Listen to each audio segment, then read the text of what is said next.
বনিহাত বিয়া ঘৰত আহিলো সব বস্তু দেখা পালো কিন্তু বনিহাত বিয়া ঘৰত দেখো এটা বস্তু দেখা পোৱা নাই বনিহাত বিয়া ঘৰত বেংক পাৰ্টি মাতা নাই নেকি কোনফালে বহি আছে আই বইনি বিয়া ঘৰে বেংক পাৰ্টিক পইচা নিদিয়া কাৰণে বেংক পাৰ্টি গুচি গ'ল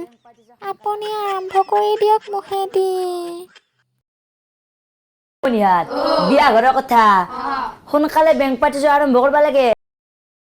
বনিহাতে দেৱীচাতে হতেও নাচবি কিন্তু